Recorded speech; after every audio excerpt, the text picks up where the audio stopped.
রাস্তাঘাটে বের হওয়ার সময় তিনটা আমল করে আপনি বের হয়ে যাবেন ইনশাআল্লাহ। ওই রাস্তাঘাটের বিপদ আপদ বালা মুসিবত থেকে আল্লাহ পাক আপনাকে হেফাজত করবে, রাস্তার অ্যাক্সিডেন্ট থেকে আল্লাহ পাক আপনাকে হেফাজত করবে। আপনি বের হওয়ার সময় আমলটা করবেন, আপনার সন্তানদেরকে বের করা দেওয়ার সময়ও আপনি এই আমলগুলো করাইয়া তারপরে বের করে দিবেন। কারণ আজকে আমাদের সমাজে আমাদের রাস্তাঘাটে দেখা যায় এতটাই অ্যাক্সিডেন্টটা বেড়ে গিয়েছে, রাস্তাঘাটে আপনি নিজে সচেতন হয়ে চললেও দেখা যাচ্ছে যে আপনি অ্যাক্সিডেন্ট হতে পারেন যে কোনো মুহূর্তে, অন্য গাড়ি বা অন্য কেউ আপনাকে অ্যাক্সিডেন্ট করে দিতে পারে। এই জন্য নবীজির শিখানো এই দোয়াগুলো, এই নিয়মগুলো পাঠ করে যদি আমি রাস্তাঘাটে চলতে পারি তাহলে আল্লাহ পাক অবশ্যই আমাকে হেফাজত করবে। যদি কোনোভাবেই অ্যাক্সিডেন্ট হয়েও যায় আল্লাহ পাক অবশ্যই এই অ্যাক্সিডেন্টটা আমার শহীদি মরণের কারণ করতে পারে। এজন্য এই দোয়াগুলো, এই নিয়মগুলো অবশ্যই আমাদেরকে পালন করা উচিত। প্রথম কথা হলো, যদি আপনি দূরবর্তী কোনো সফরে রওনা হন, যেটা আপনি সফরের জন্য রওনা হয়েছেন, কসরের অন্তর্ভুক্ত আপনি হয়ে গিয়েছেন, এমন যদি সফর হয়ে থাকে 15 দিনের জন্য আপনি 48 মাইলের অধিক আপনি অতিক্রম করবেন, এমন যদি সফর হয়ে থাকে, প্রথম আমল হলো আপনি বের হয়ে যাওয়ার সময় 2 রাকাত নামাজ আদায় করে, নফল নামাজ আদায় করে বের হয়ে যাবেন। নবীজি বলছে এই 2 রাকাত নামাজ আদায় করে যদি কোনো মানুষ সফরে বের হয়ে যায়, আল্লাহ রাব্বুল আলামিন এই নামাজের বদলতে ওই ব্যক্তির জিম্মা নিয়ে নেন, ওই ব্যক্তির জিম্মাদারি নিয়ে নেন। রাস্তাঘাটের বিপদ আপদ বালা মুসিবত থেকে আল্লাহ পাক তাকে সম্পূর্ণ হেফাজত করে।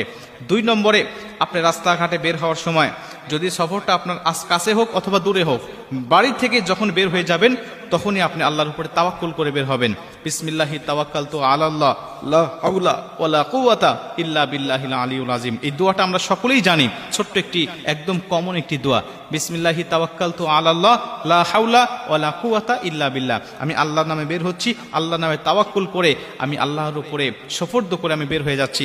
আপনি পড়তে পারেন, আপনি পড়লেন, আপনার সন্তান পড়তে পারে না, ছোট মানুষ, আপনি তাকে পড়ায়া দিলেন, আপনি তাকে পাঠ করায়া দিলেন, সন্তানকে স্কুলে বের করে দিচ্ছেন, বাজারঘাটে বের করে দিচ্ছেন, আপনি তার সামনে ডেকে নিয়ে আপনি পড়াবেন তাকে, বাবা তুমি পড়ো বিসমিল্লাহ তাওয়াক্কালতু আলাল্লাহ লা হাওলা ওয়ালা কুওয়াতা ইল্লা বিল্লাহ।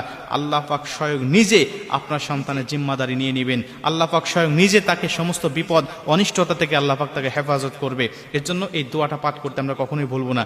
3 নম্বরে, আপনি যদি কোনো যানবাহনে উঠবেন, বাসা থেকে বের হয়ে আসছেন, নিচে এসে আপনি যানবাহনে উঠবেন, এই যানবাহনে ওঠার সময় অবশ্যই আপনি ওই দোয়াটা পাঠ করবেন, পবিত্র কোরআনে শেখানো বিসমিল্লাহি মাজরিহা ওয়া মুরসাহা ইন্না রাব্বি লাগাফুরুর রহিম।